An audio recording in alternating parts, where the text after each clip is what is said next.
Blessed be your name, Lord God Almighty. Indeed, you reign forevermore. You are seated on the throne, the sovereign God of the universe. And we come before you with humble hearts. Opo, Panginoong Diyos, nagpapakumbaba po kami. Naamin po namin na kami makasalanan, marumi. Hindi po kami karapat-dapat. Pero salamat sa inyong kagandahang loob na sa pamamagitan ng inyong anak na si Isang Kristo, na sakripisyo na ginawa niya sa krus, kami ngayon ay malayang makalapit sa inyo, maranasan ang inyong banal na presensya. Maraming salamat, Panginoon Diyos. Wala po kaming kakayanan. Nasa inyo lahat ang kapangyarihan. Kaya hayaan mo na sa oras na ito, patuloy po kaming lumulog sa inyo. Hinihiling po namin may paranas niyo po sa bawat isa ng inyong banal na presensya. Buksan niyo po ang aming mga puso at isipan sa inyong mga katotohanan, sa inyong mga salita na ihahatid ng inyong lingkod sa kapangyarihan ng inyong banal na Espiritu. Gamitin mo po ang inyong lingkod, Panginoong Diyos, para may bahagi ang inyong mensahe, para lalo po namin maintindihan ang inyong mga plano, ang inyong layunin sa buhay ng bawat isa sa amin. Maraming salamat. Patuloy po namin pinapanalangin ang mga kapatid po namin na hindi po nakarating sa ngayon. Samahan niyo po sila, Panginoong Diyos. Gabayan niyo po sila. Hayaan niyo na may pagkatiwala po namin sa inyo, aming mga buhay, maging ang serbisyo nito. Nawa, Panginoong Diyos, kayo ang malwalhati. Kayo ang siyang mabigyan ng pinakamataas na karangalan, sapagkat yan ang nararapat sa isang Diyos, sa hari ng aming pong pinaglilingkuran, sa aming tagapagligtas, na inialay ang buhay para sa aming kaligtasan at kapatawaran ng aming mga kasalanan. Maraming salamat, Panginoon Diyos. Mangusap ka at ang iyong banal na Espiritu ang siyang magpaunawa sa amin. Maraming salamat po. Sa pangalan ng iyong anak na si Jesus, na aming Panginoon at tagapagligtas, ito po ang aming panalangin. Amen. Amen. Good morning po sa ating lahat. Batiin po natin ang ating katabi ng Panginoon.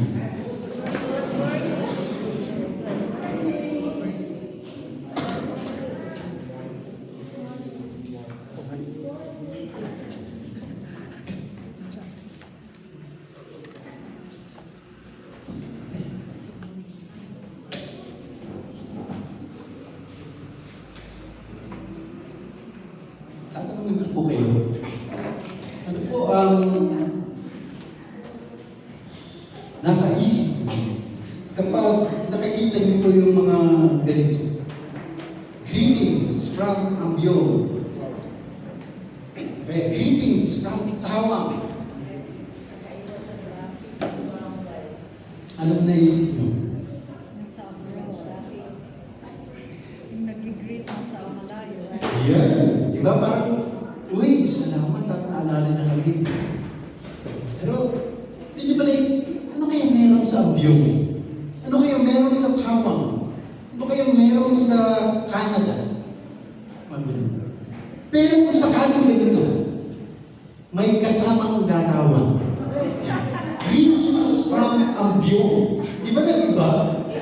Kapag merong larawan, May snow pala sa akin. kapag merong larawan, ay, aba, maginang pala doon. Diba? Mas lalong lumalawa ang inyong pangunawa. Sa panghalimbawa, kapag nakikibabasa nyo o narinig nyo itong katagang ito, masaya ang manglingkod sa Panginoon. Ano ang nararamdaman nyo? Masaya, di ba? Pero, kung merong larawan, mas masaya. Di ba? Di ba gusto? Oo nga. Masaya talaga kasi makikita mo yung mukha nila. Kahit yung isa ay pa-beautiful eyes, di ba? Pero makikita mo na masaya. Nakangiti. Kahit na ang bag ay parang maraming laman. Napansin niyo ba? Yan ang nagagawa ng larawan. Yan ang nagagawa ng picture. Mas lalo nating naintindihan, mas lalo nating nauunawaan. Kaya sa umagang ito, sa pagpapatuloy ng ating pag-aaral sa Book of Mark, dito sa mga talatang 26 to 34, sa Mark chapter 4, makikita po natin ang mga larawan ng kaharian ng Diyos. Pictures of the kingdom. Sa Mark 4, sa simula, natutunan po natin yung parable of the sower. Naalala niyo pa ba? Yung apat na klase ng lupa na tinutukoy ay ang puso ng taong nakikinig, tumatanggap sa salita ng Diyos. Tapos, tinuro ng Panginoong Jesucristo kung ano ang layunin, bakit siya nagtuturo ng mga talinghaga, bakit ginagamit niya ang mga parables. Nabanggit na ang nakaraan na ang parable ay isang kwento na naintindihan ng mga tagapakinig dahil ang ginagamit na illustration ay yung mga nasa paligid natin. Katulad ng bukirin, paghahasi, mga ganon. Naintindihan ng mga nakikinig. Pero ang kahulugan noon ay spiritual. It has a spiritual or a heavenly meaning. At nung lumapit yung mga apostles, tinanong nila, ano bang ibig sabihin nun? Yun, itinuro ng Panginoon Jesus. Mamaya babalikan natin yung purpose ng mga parables. At last week, dito sa Mark chapter 4, natutunan natin na ang ilaw na ang tinutukoy ay ang Panginoong Jesucristo. Tayo na mananampalataya, mapahilaw din po tayo dahil sa nakipag-isa na tayo sa Panginoong Yesus. Ang mga katotohanan patungkol sa kaharian ng Diyos dapat hindi itinatago, kundi inihahayag, nilalagay sa tamang lagayan. Diba sabi, ang lampara hindi dapat tinatago, kundi dapat nilalagay sa kanyang lagayan upang sa ganun makita ng lahat ang kaliwanagan. Light is meant to be exposed and not to be hidden. So dito sa verse 26, ang sabi ng Panginoong Jesus the kingdom of God is as if a man should scatter seed on the ground. Binanggit niya yung the kingdom of God. Ang kaharian ng Diyos ay maitutulad daw sa isang tao na naghasik ng binhi sa kanyang lupain, sa kanyang bukirin. At kailangan maintindihan natin yung kaharian ng Diyos upang maintindihan natin ang larawan na itinuturo ng Panginoong Yesus. Dapat maunawaan natin ano ba yung kaharian ng Diyos. Minsan naisip natin, kapag nakarinig tayo ng kaharian, naisip natin yung physical kingdom. Yun ba, merong palasyo, tapos merong gate na kailangan makapasok ka sa pintuan o gate ng kaharian upang mapasama ka sa kaharian. Pero ang kaharian na tinutukoy ng Panginoong Jesucristo ay iba. Sa Luke 17, tinanong siya ng mga Pariseo. Sabi sa kanya kailan darating ang kaharian ng Diyos? Kasi ang iniisip nila, ang kaharian ay yung bang mag-take over sa mga Romano.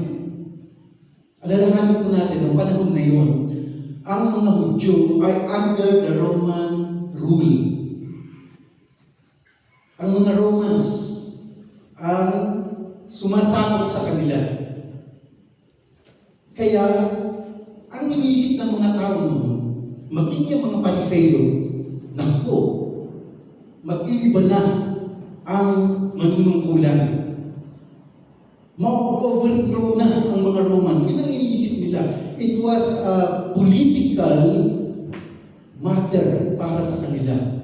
Pero sabi ng Panginoong Yesus, walang makikitang palatandaan ang pagdating ng kaharian ng Diyos. Wala rin magsasabing, narito na o naroon. Sapagkat ang kaharian ng Diyos ay nasa inyo. The kingdom of God is within your means. Ibig sabihin, kapag tinanggap mo si Jesucristo bilang Hari, Panginoon, at tagapagligtas ng iyong buhay, ikaw ay kasama na ngayon sa kaharian ng Diyos. Kaya ang tanong, lahat ba tayo? Buong puso na natin tinanggap si Jesucristo bilang Panginoon, tagapagligtas at Hari ng ating buhay? Amen. Ibig sabihin, tayo ay kasama na sa kaharian ng Diyos. Praise God. Di po ba? Salamat. Hindi tayo karapat-dapat, pero sa biyaya ng Diyos, kasama na tayo. Kaya pinapaunawa ng Panginoon Jesucristo ang kaharian ng Diyos. Upang sa ganon, bilang kabahagi ng kaharian na to, alam natin ang ating responsibilidad, ang ating mga gagawin. Para kapag ikaw ay isang mamamayan ng isang bansa, bilang isang citizen ng bansa, halimbawa ng bansang Pilipinas, meron kang mga responsibilidad. Di ba ba? Kailangan may susundin kang mga batas. Kasi ikaw ay kasama sa mamamayan ng bansang yaon. So, ang sabi ng Panginoong Jesucristo, ang kaharian ng Diyos ay may tutulad sa isang tao na kasip ng binhi sa kanyang lupain. At sa verse 27, and should sleep by night and rise by day. Natutulog daw sa gabi at bumabangon sa araw. Ibig sabihin, hindi siya call center agent. Di ba? And the seed should sprout and grow. He himself does not know. Tignan nyo nga, sabi niya, yung naghasik daw ng binhi, natutulog sa gabi, bumabangon. Minsan isip ng iba, ay, tamad yun. Pero hindi. Ang sinasabi ko dito, paghasik niya ng binhi, ginagawa na niya ang pang-araw-araw na routine ng kanyang buhay. Siya ay natutulog, gumigising, pero hindi niya alam na ang kanyang hinasik ay tumutubo at lumalago. Yung nagasik, hindi niya alam. He does not know.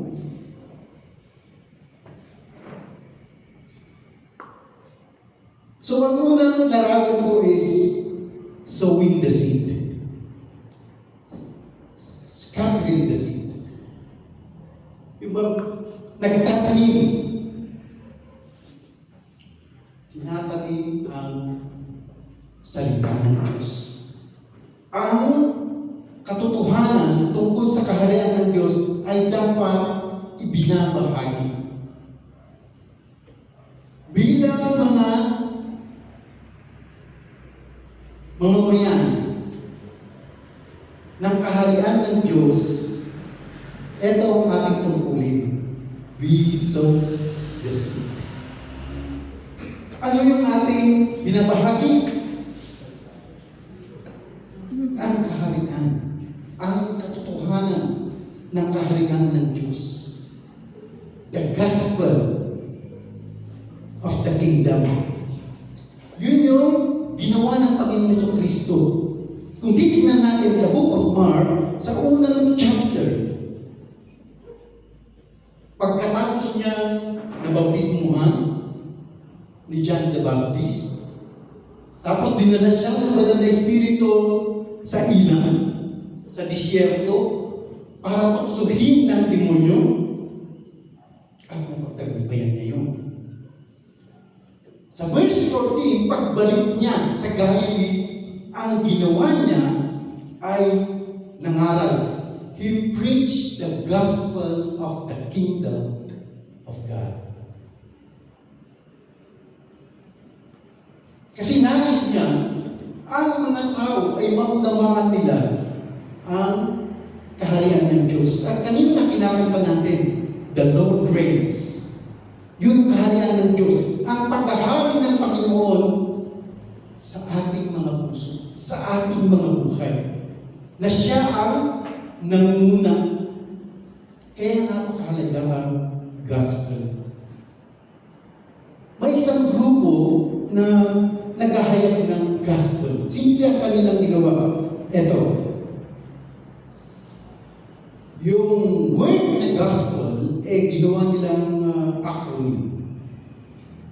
At ang ibig sabihin God, yung G, God created us to be with Him. Tayo raw ay nilalang para makasama ng Diyos. At yan naman ang nasa Biblia, di ba ba? Si Genesis. Pero, yung our sins separate us from God. Maliwanag po yan. Isaiah 59 verse 2. Yung S naman, sins cannot be removed by good deeds. Dapat maintindihan po natin ito. Kasi maraming tao iniisip nila, kailangan gumawa ako ng mabuti upang ako ay maging katanggap-tanggap sa Diyos. Hindi natin kayang tanggalin o linisin o pagbayaran ang ating mga kasalanan. Kaya yung P, paying the price for sin, Jesus died and rose again. Ang Diyos na ang gumawa ng paraan. Siya na ang nagbayad sa ating mga kasalanan sa pamamagitan ng kanyang buhay. Anong dapat gawin ng tao? Dito sa everyone who trusts in Him alone, everyone who believes in Him alone, everyone who puts their faith in Him alone has eternal life. Maliwanag po ba sa ating yan?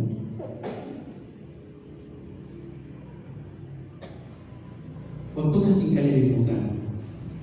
Because when you receive Christ as Lord and Savior of your life, yung L naman your life with Jesus starts now.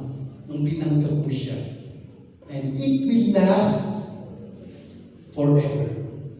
For all eternity. May forever. Di po ba? Kaya lang, kay Kristo. Kaya nga, tayo dapat ay maging chismoso. Naniniwala ba kayo yung kasabihin na ang lalaki mas chismoso daw kaysa sa babae? Totoo ba yun? Ano na? Yes. Totoo po. Yes, yes. Pero yung kinikismis si Lord. Yan! Kaya tayo dapat maging chismoso. Sabihin mo sa katabi mo, maging chismoso ka. Pero ang chismis natin ay itong gospel. Kaya dapat tayo ay maging gospel. Tama? Saan man tayo makarating? Kahit pumipila ka, may katabi ka, makipag-usap ka, at kahit pa paano, itanim mo ang binhi. Minsan may mga simple lang naman na usapan. Diba? Naku, ang haba ng pila. Oo nga Pero sa awa ng Diyos, makakarating rin tayo. Kahit pa paano, nabanggit mo yung Diyos. Minsan dyan na mag-uumpisa ang usapan. Pero ito ang katotohanan. We sow the seed, but we can make it grow. Yan ang sinasabi. Di ba? Yung nagasing, natulog, nagising, pero hindi niya alam na yung kanyang itinanim ay tumutubo, lumalago.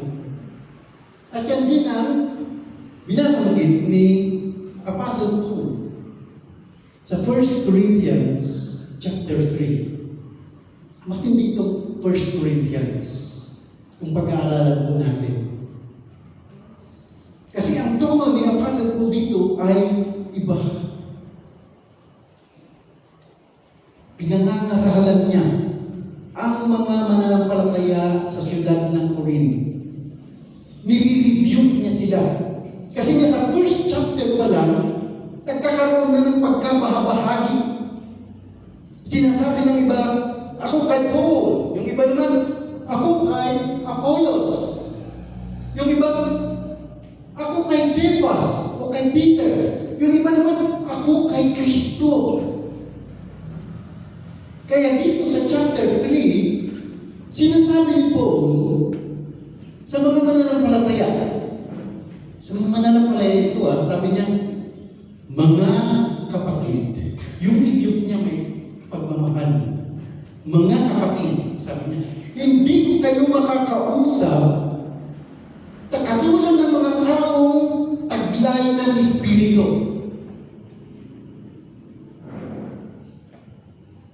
Kasi, sabi niya, kayo ay mga sanggol pa lamang sa pananampalataya kay Kristo. You are baby Christians. Christian, pero bata. In other words, immature kayo. Yun ang sinasabi niya, Pastor Paul. Dahil kayo ay nagkakabahagi. Tumitingin kayo sa mga personalidad. Nagkakaroon ng inggitan sa inyo. Walang pagkakaisa. Sabi niya, immature kayo. Grabe, no?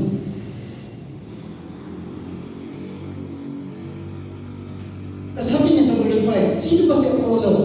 Sino ba si Pablo? Kami mga lingkod lamang ng Diyos na kinasasangkapan niya upang akayin kayo sa pananampalataya kay Kristo. Sabi niya sa verse 6, I planted the seed. Ako ang nagtanim. Si Apollos ang nagdilig. Apollos watered it. But God has been making it grow. Kuha niyo? Tayo man daw ay nagtatanim. Tayo man daw ay tumidilig. Pero sino ang nagpapalago? Ang Diyos. We cannot take credit for it. Kaya wala tayo may pagmamalaki. Kasi sabi niya sa verse 7, so neither the one who plants, nor the one who waters is anything. Yung nagtanim daw, o yung nagdilig, ay hindi mahalaga. But only God who makes things grow. Inulit niya, God has been making it grow. Only God who makes things grow. The one who plants and the one who waters have one purpose. Meron silang layunin. Ano yun? Gawin yung kanilang tungkulin ayon sa kalooban ng Diyos. And they will be rewarded according to their own labor. Sila raw na nagtanim at nagdilig, sila ay mabibigyan ng gantimpala ayon sa kanilang pagsisikap. At dito sa verse 9, we are co-workers in God's service. Kami ay kapwa manggagawa ng Diyos. You are God's will.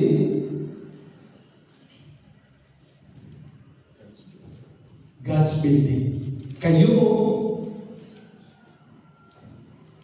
ay bukirin ng Diyos. Kayo ang gusali ng Diyos.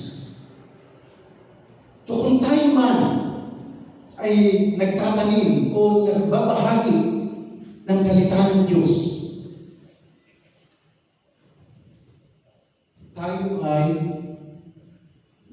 kapwa manggagawa ng Panginoon. Paano ba tayo magtanim? Pwede tayong mangaral, katulad ng ginagawa nila Sister Alice. Pupunta sila sa Magaymen, sa Agoo, para magbahagi ng salita ng Diyos, magkanggap ng Bible studies. Yun po ay pagtatanim. Pero hindi lang po ganun. Sa pamamagitan din ng ating pamumuhay. Kapag nakikita ng tao kung paano tayo mamuhay, kung paano tayo magsalita, kung paano natin gawin ang mga pang-araw-araw nating gawain. Nakikita nila ang kabutihan ng Diyos. Nakikita nila ang katotohanan ng ating pananampalataya. Yun din ay Kaya kung ikaw ay isang estudyante, sa paaralan ka magtanim. Kung ikaw naman ay isang nag-opisina, doon kay itinanim ng Diyos para magbahagi ng kanyang salita. Para ipakita ang iyong liwanag.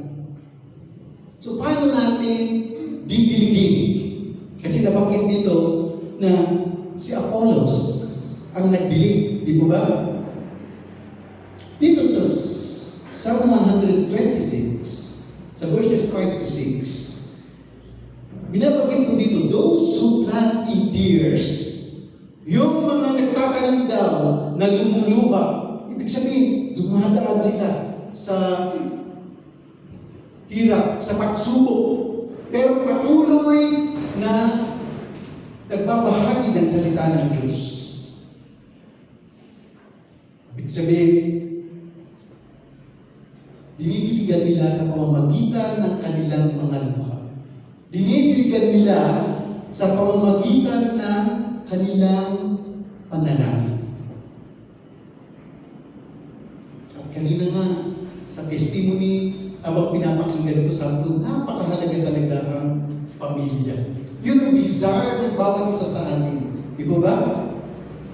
Na ang buong pamilya natin ay makasama natin sa isang pananampalataya. Na makasama natin sila sa isang panambahan. Na tayo ay magkaisa. Na magburi at sumamba sa ating Panginoon Diyos. Yan po ang ninanais natin. At kung tayo man ay nagtatanim sa pamamagitan ng ating mga salita, sa pamamagitan ng ating pamumuhay, diligan natin ng pananampalataya. Diligan natin ng panalangin. Diligan natin ng luha. Ibig sabihin yung talagang buong puso mong itinutulog sa ating Panginoong Diyos.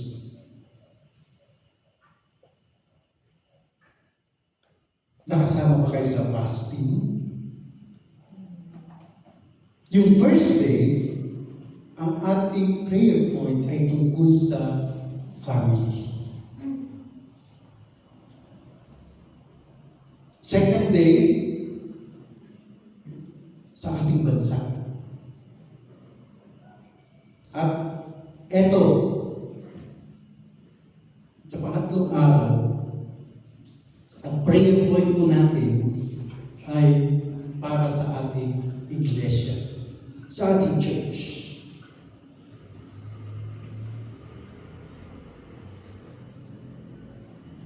Those who plant in tears will harvest with shouts of joy.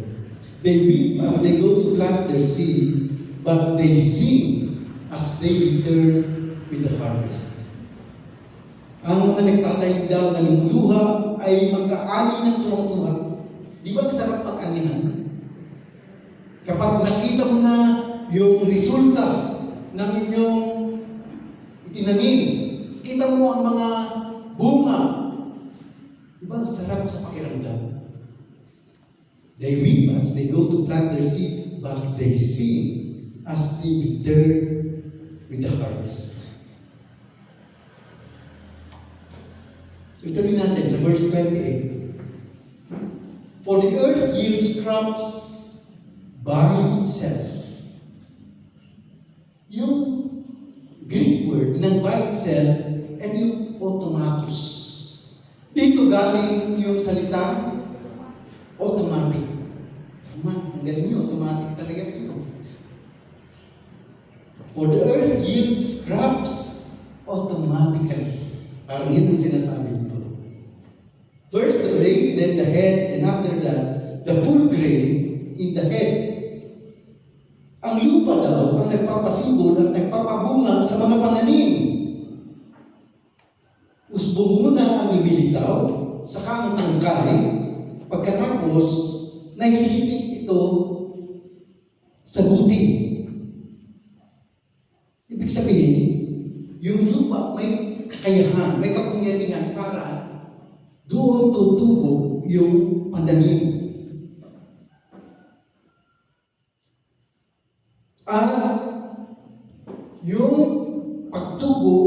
may proseso. Di ba? Una, yung blade. Tapos, yung head. At makumpleto na siya. Handa na siya sa anihan. Ready for harvest. So kung sa pagtanim natin, ibig sabihin, merong kapangyarihan. Sa pagbabahagi natin ng salita ng Diyos, may kapangyarihan ng Ebanghelyo. At yan ang sinasabi ni Apostle Paul sa Romans 1:16. Sabi niya, hindi ko ikinahihiya ang magandang balita sapagkat ito ang kapangyarihan ng Diyos para sa kaligtasan ng bawat sumasampalataya. Una, sa mga Hudyo at sa mga Hentil. Ibig sabihin, para sa lahat. Pero tandaan po natin, ang isang larawan ng kaharian ng Diyos yung paglago. There are stages of growth.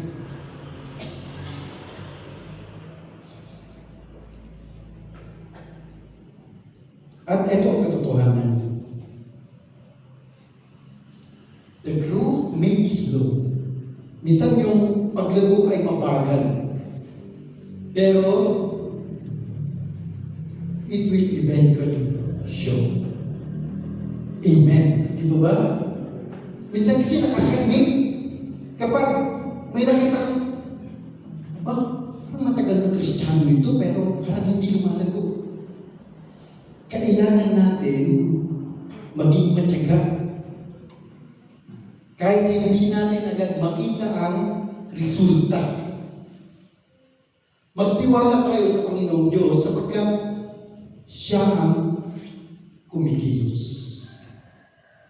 Consider po natin ang isang missionary na si William Carey.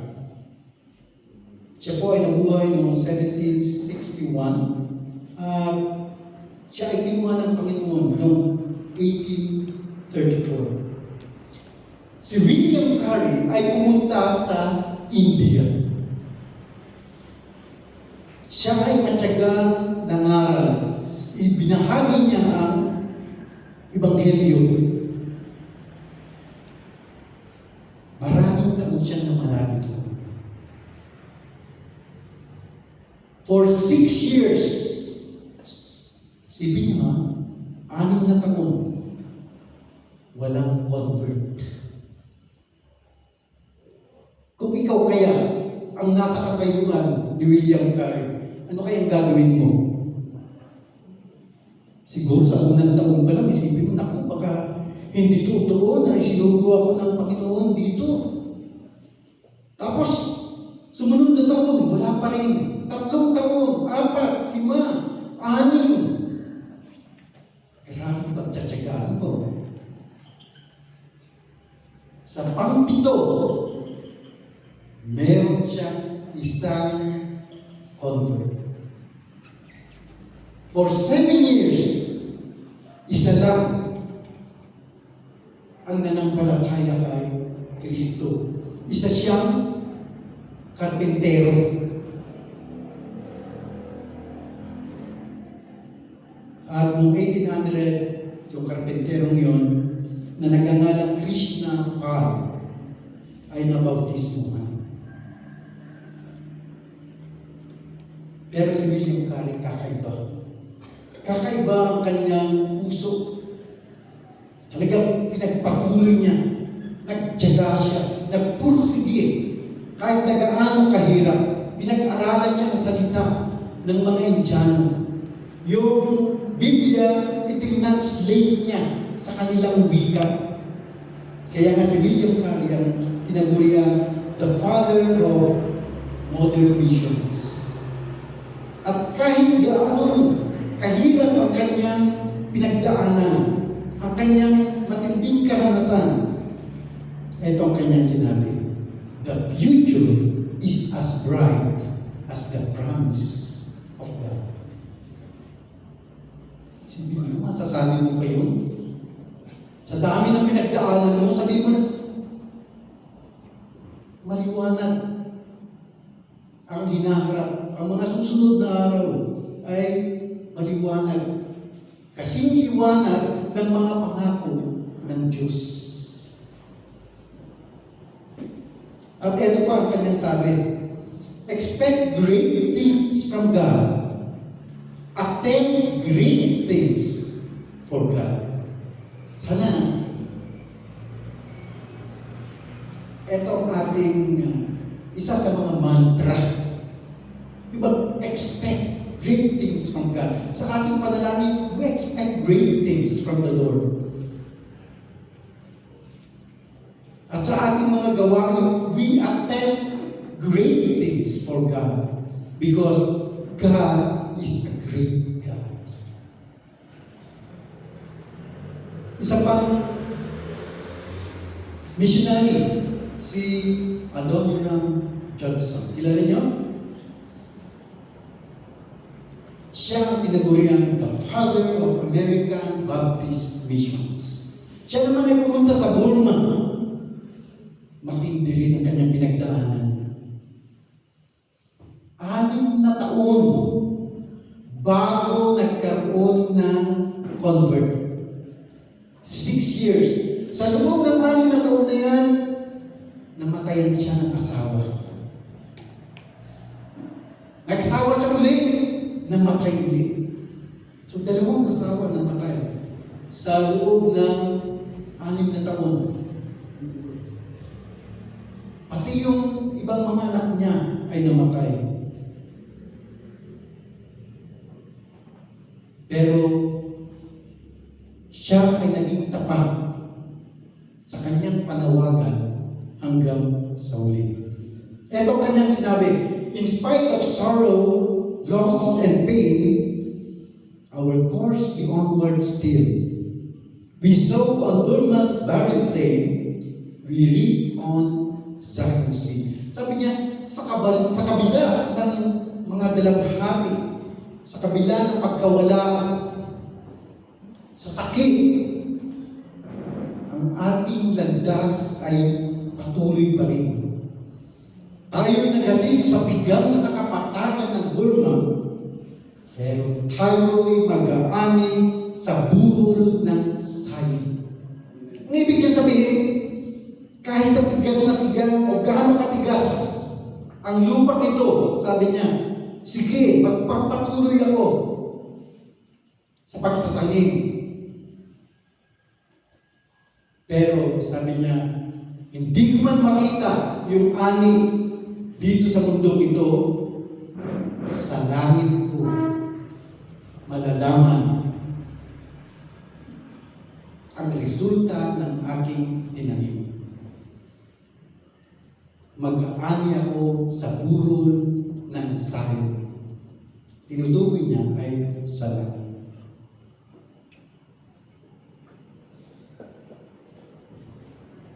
So sa verse 29, ito po yung pagkatapos ng paglago, may mga stages ng paglago. Sa verse 29, when the grain ripens, immediately he puts in the sickle because the harvest has come. So mayroong pagkaani na magaganap.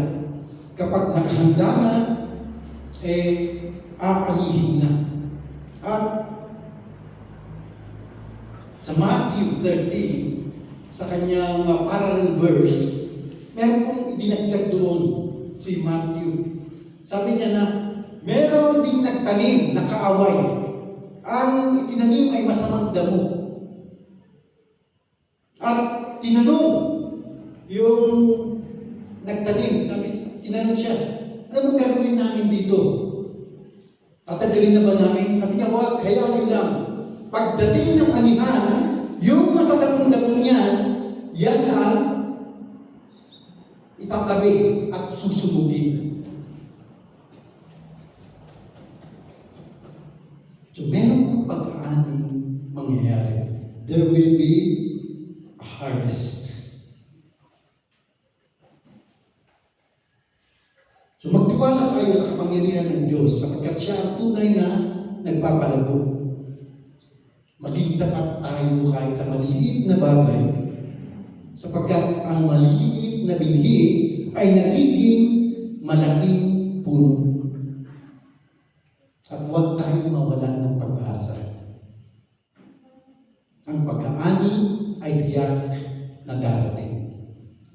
Sa panimula ng taong ito, nagkaroon ng meeting yung mga elders. At ako, bilang isa sa mga pastor, nasabi ko yung aking nararamdaman. Sabi ko, naiinip na ako. Naiinip na ako. Gusto ko makita ang church na lumago. At nag-propose ako, nag-suggest ako ng mga pagbabago. Sabi ko, baguhin kaya natin to. Palitan kaya natin ng head pastor. Totoo po yan. Pero ito yung mensahe na natapat sa akin. Tipin nyo kung paano kumilos ang Diyos. Ano? Kaya sabi niya, huwag kang nainip. Ano ka ba? Kung pwede lang. Katusan niya, siguro gagawin niya. O mawalan ng pag-asa sapagkat ang pagkaani ay tiyak na darating. Sa verse 30, then he said, what shall be liken the kingdom of God? Or what parable shall we picture it? Ito naman ang isa pang larawan ng kaharian ng Diyos. Sa verse 31, it is like a mustard seed which, when it is sown on the ground, is smaller than all the seeds on earth. Maliit lang daw ito. 1 to 2 millimeters. Ang liit ano? Ang liit. Napakaliit niya. Yan po. Although, kung titignan po natin sa Google, sa totoo lang, hindi po yan ang pinakamaliit. Pero, contextually and agriculturally, nung panahon na yun, ito ang maliit. So, ang larawan ito ay nagsasabi sa atin na kaharian ng Diyos ay nag-uumpisa na maliit. Sabi nga niya sa verse 31, it's like a mustard seed, which when it is sown on the ground is smaller than all the seeds on earth. But when it is sown, kapag ito raw ay naitanim, it grows up. Ito ay tumutubo, lumalago. It becomes greater than all birds and shoots out large branches so that the birds of the air may nest under its shield. Kapag ito raw ay lumaki, lumago, ang mga ibon ay gagamitin ito bilang silungan. Sipin mo, napakaliit. Pero, pwedeng shelter. At dahil ang tinutukoy dito ay ang kaharian ng Diyos, ito ang isa pang larawan. It will be a shelter for souls. Kaya na, ang mga iglesia, ito po ay mga silungan ng mga kaluluwa. Sa Ilocano po, dito yung umapapon, digiti kararwa.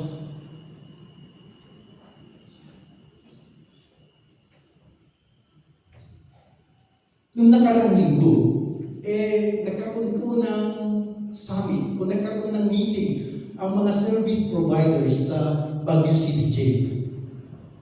Sa male dorm at yung iba sa female dorm. At dito po sinasabi yung schedule ng mga iba't ibang ministries. At salamat dahil kasama po tayo doon. Nagtaka ako kasi habang tinatawag yung mga iba't ibang grupo, marami po yung mga miyembro ng iba. Merong CCF, merong Sacred Heart of Mary, merong Commission on Human Rights, marami po mga iba't ibang churches. At merong nag-iisa na nung tinawag, siya lang. Tinitignan ko siya. Sabi ko, kakaiba. Yung iba, grupo sila, pero siya, iisa lang niya. So, nung nagkaroon ng pagkakataon, kinausap ko siya. Sabi ko, "Hi, I'm with the Prison Fellowship Philippines." Kasi isa po siyang banyaga, isa po siyang Amerikano. At sabi niya, "I'm Harry." Yung daw yung mabuhok. Parang Harry, parang ganun. Sabi ko, curious ako sa iyo. Sabi ko, bakit ikaw nag-iisa lang? Where are you alone? Sabi niya, since 1986. Sabi niyo, sabi ko, that was the time of President Corazon Aquino. Yes, sabi niya. Nag-umpisa na siyang magturo sa mga bilangguan. Ito siya. Sabi ko, kasi bawal po ang cellphone sa loob. So, ang ginawa ko, sabi ko, when we go out, let's take a picture together. Kaya nagpa-picture po kami. Ito po siya. Si Harry Smith. Sabi nga nila, hindi. Ano? Sa palagay niyo, ilang taon na siya?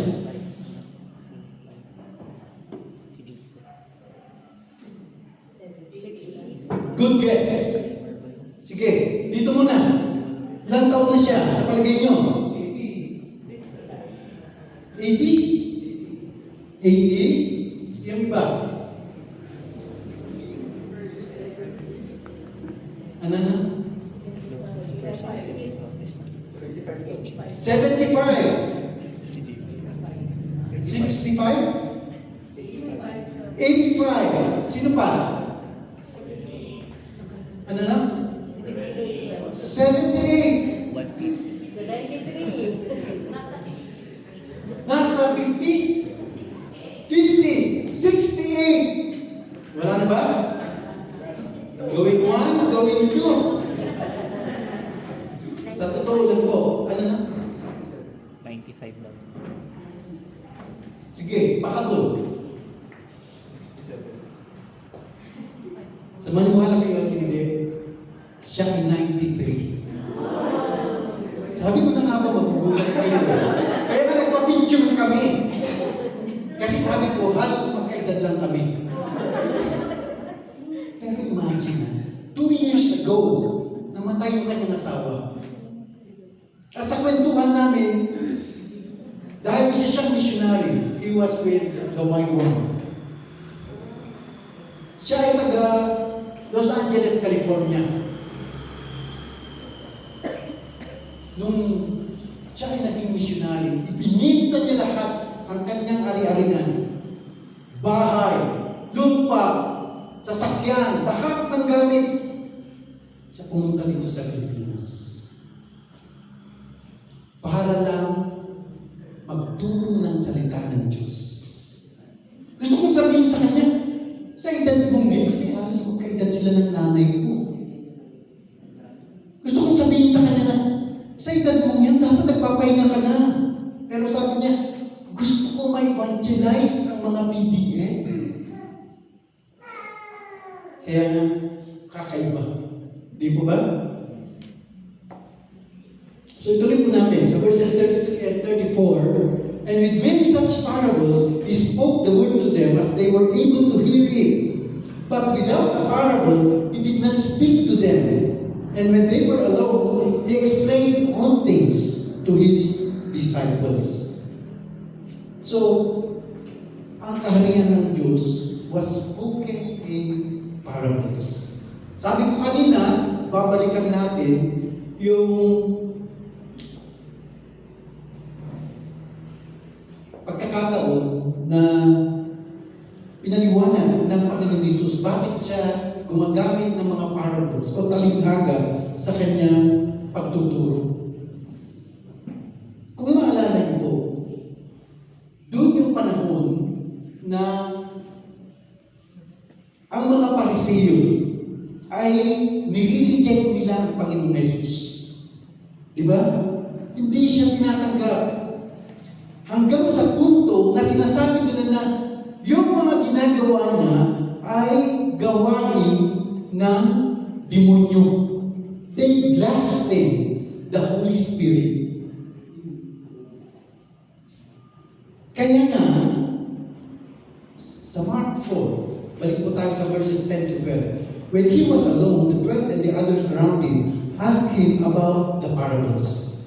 He told them, the secret of the kingdom of God has been given to you, but to those on the outside, it is said in parables. So that, sa verse 12, they may ever be seeing but never perceiving, and ever hearing but never understanding. Otherwise, they might turn and be forgiven. Ito po ay galing sa Isaiah chapter 6, verses 9 to 10. Dahil sa katigasan ng puso ng mga Hudyo, they were hardened hearts. They have hardened hearts.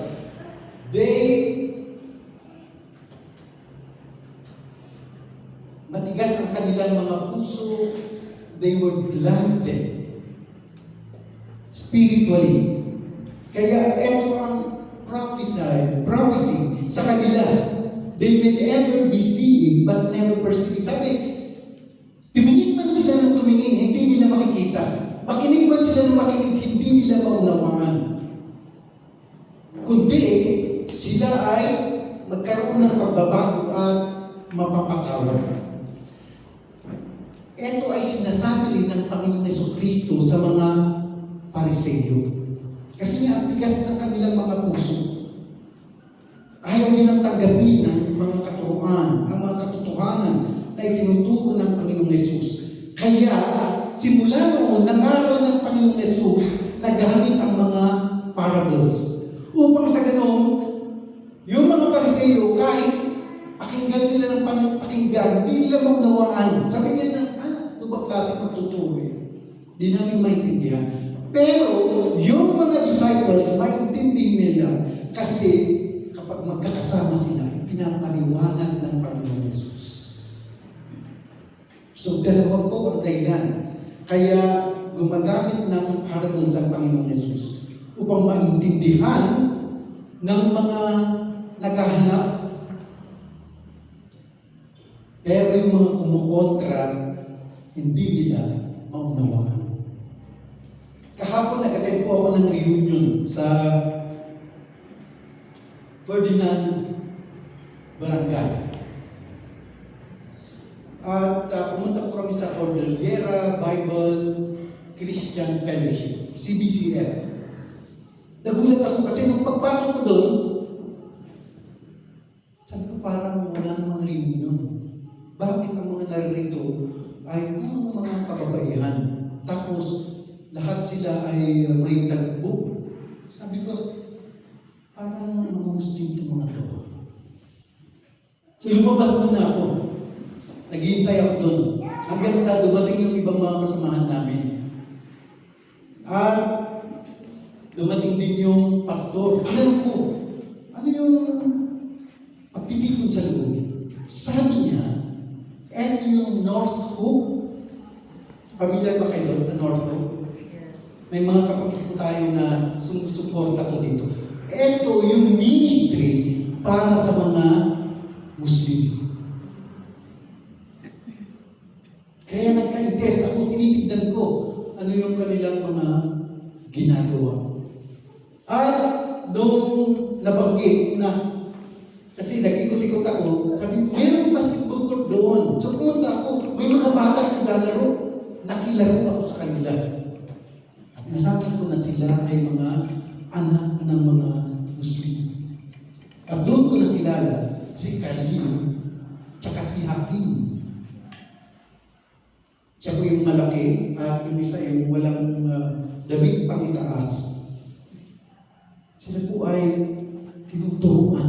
Meron silang Saturday school para sa mga Muslim. Grabe ano? At picture ko rin yung mga kababaihan. Once a month pala, merong gathering ang mga nanay na mga Muslim upang sa ganun sila ay ma-Bible study. Ang galing, di po ba? Salamat sa mga ministry katulad nito sapagkat naitatanong ang salita ng Diyos. So ito po, the pictures of the kingdom through letter S. Sowing the seed, stages of growth, it starts small, it is a shelter for souls, and it is spoken in parables. Meron po akong testimony. Pwede pa ba? Noong nakalang linggo, naalala niyo yung testimony ni Brother Brent? Ano yun? Yung aso. Meron din akong testimony tungkol sa aso. Noong nag-meeting kami ng mga elders, mga 2 weeks ago, habang kami ay nag-usap-usap, may nakatanggap ako ng tawag. Sinasabi ng tawag na yun na, yung aso natin, nakawala at nawawala. So ako naman, cool lang. Sabi ko, sige, hanapin ko mamaya. So pagkatapos ng meeting, dating ng hapon, umuwi ako at hinanap ko. Una nakamotor ako, pabalik-balik. Itignan ko yung mga ligaw na aso. Nagtanong ako sa mga nakatambay doon. Sabi nila, anong klaseng aso? Sabi ko, malaki, Labrador. Sabi nila, siguro nandiyan lang yan. Pero kung yung mga manginginom, ang nakakita niya, baka ginawa ng asusena. Sa isip-isip ko naman, sabi ko, Lord, sana huwag naman ganun. Sana meron na lang tumugob sa kanya at mag-alaga. Okay ngayon sa akin, sabi ko. So, hindi ko makita. Tinawag ko yung si Troy. Naglakad kami. Wala pa rin. So, sumapit ang gabi, wala pa rin. Sabi ko, Lord, di ba ikaw ang Diyos ng mga imposible? Kung nais mo na siya ay bumalik sa amin, babalik yun. Pero kung sakaling di na siya makabalik, sana nga merong may puso na kukukup sa kanya at mga alaga. Pero alam niyo ba, pagdating ng gabi, hindi ko maiwasan na lumabas. At para bang sa pagbukas ko ng pinto, ini-imagine ko na siya ay naroon. Pero wala. Alas 3, gising uli ako. Tingin uli. Wala pa. Umaga, pagkagising, labas ka agad ako. Wala pa rin. So sabi ko, wala na siguro yun. Tapos, nung Lunes, yung kinaumagahan, Lunes, kailangan pupunta ako sa St. Louis University, sa Cancer Center. Kasi, nagkakanda po kami ng devotion doon tuwing Lunes. So, nagkanda ako ng devotion, tapos, pumunta kami sa Coop. Nung dumating yung kasama ko, sabi niya, ay, Pastor, magbabayad ka rin pala. Oo nga, sabi ko, anong number mo? Sabi ko, 54. Ay, sabi niya, 60 ako, matagal pa. Sabi ko, mabilis lang yan. Tapos, magkano ba bayaran mo? Pag ganun ko nung bulsa ko, abang wala yung pitaka ko. Pumunta pala ako sa SLU, nagmotor ako, na hindi ko dala yung pitaka ko. Nakalimutan ko. Talagang tumatanda na. So, ginawa ko, bibig ko sa kanya yung number ko. Sabi niya, Pastor, ang bayad mo naman. Sa inyo na to, sabi ko. Tapos umuwi ako. Pero habang umuwi ako, alam niyo yung thought na parang yung tinatawag na nagging thought. Iniisip na, papabayaan ko na lang ba yung aso niya na ganyan? Parang ganun ba? Sabi ko, punta ka ako sa barangay. Nasa gitna kami ng dalawang barangay, ang Byong Baguio at ang Byong na Trinidad. Sabi ko, unahin ko muna yung Byong Trinidad, punta ko doon. nireport ko. Sabi nila, ay, may aso nawawala. Tignan mo nga, pinakita sa akin yung picture. Shih Tzu. Sabi ko, ay, hindi ko yan. Malaki pa yung aso namin. Hindi bale, sabi nila, tatawagan ka namin kapag may nag-report. Punta naman ako sa Ambyong, Baguio. Pagdating ko doon, nandun yung kagawad. Sabi niya, no, sinabi ko, Ma'am, wala bang nag-report ng nawawalang aso? Sabi niya, meron doon. May nire-report sila na kwan ng aso na nasa may hagdanan. Hindi nga sila makadaan. Kasi takot na takot sila. Sabi ko, ano kong itsura? Anong kulay ba yung kwan? Anong kulay ba yung aso niyo? Sabi niya, color blind ako. Sabi ko, brown. Ay, black. Sabi ko, black. Sabi niya, ay hindi. Brown yun eh. Sabi ko, makain na ha. So, pumunta kami. Naku! Pagdating sa hagdanan, siya na talaga. So, inuwi ko siya. Tapos, tumutuwa ko, siyempre. Pero ito yung twist. May twist. Nag-message yung kagawad. Sabi niya, Sir, yung aso yung pinakagat. Ha? Sabi ko, may nakagat. Sabi ko, pwede ko pa siya kausapin? Hindi, umalis na, sabi niya.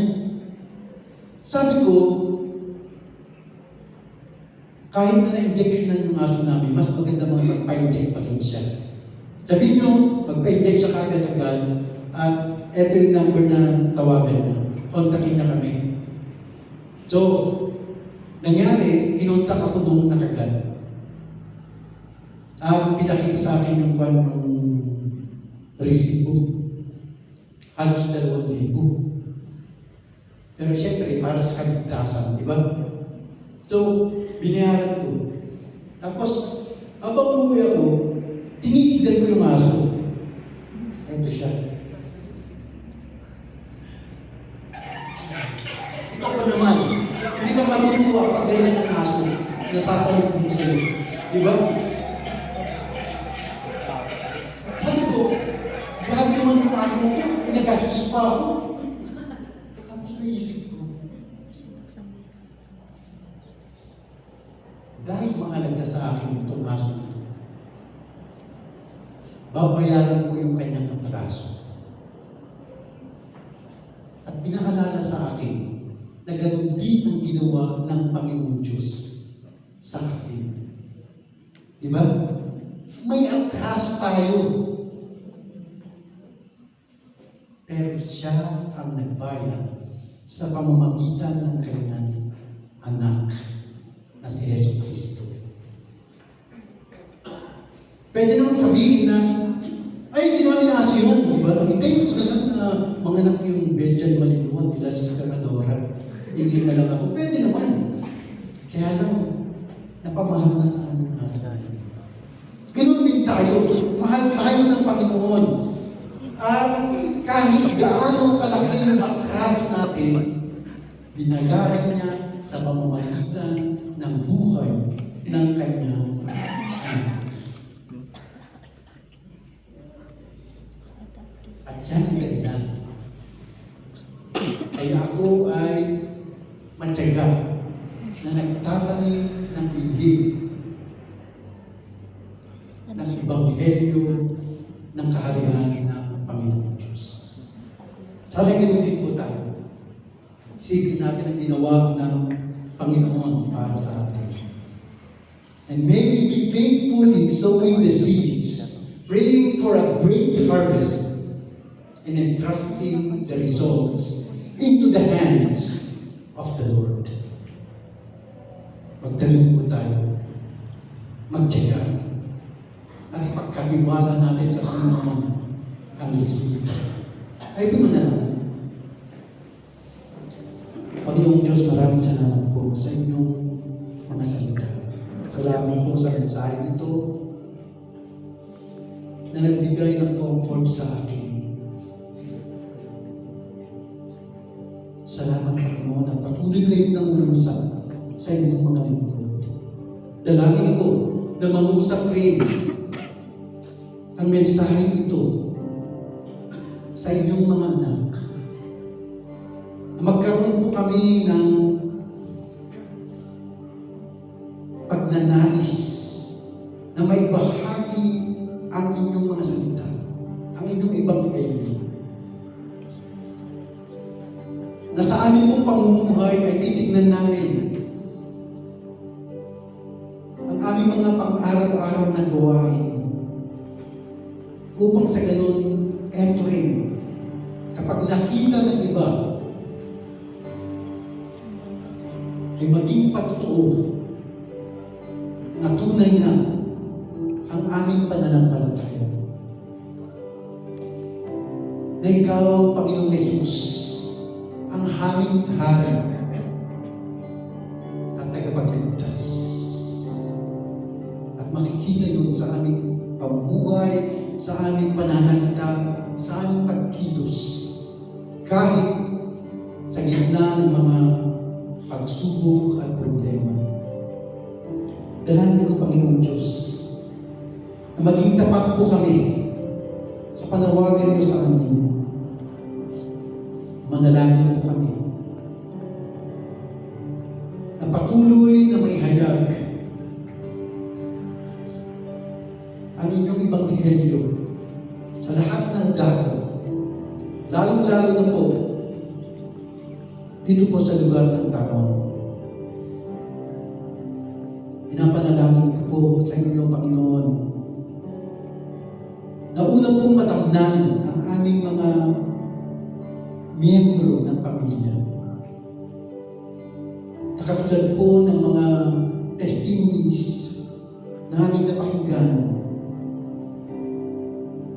pagkaisa ang aming mga pamilya sa iisang pananampalataya. Na ikaw ang aming kinikilala bilang Panginoon, tagapagligtas at hari ng aming buhay. At loobin mo, Panginoon, na sa amin pong mga pagpapagalo, ipatuloy po namin pagkatiwala sa inyo ang resulta, ang pag-aani, sapagkat kayo, Panginoon Diyos, ang siyang nagpapatubo, nagpapalago sa bawat isa sa amin. Pagkaluban mo kami ng mahabang pasensya. Pagkaluban mo kami ng malawak na pangunawa upang sa ganoon maintindihan po namin na ang paglago ay hindi sa aming sariling pagsisikap, hindi sa aming sariling kakayahan, kundi nasa inyong kapangyarihan at sa pagtugon namin sa inyong mga katotohanan. Maraming salamat, Panginoon Diyos. Salamat sa inyong biyaya, salamat sa inyong pagpapala. Ito po ang aming panalangin sa pangalan ng iyong anak na si Jesus. Amen. Amen.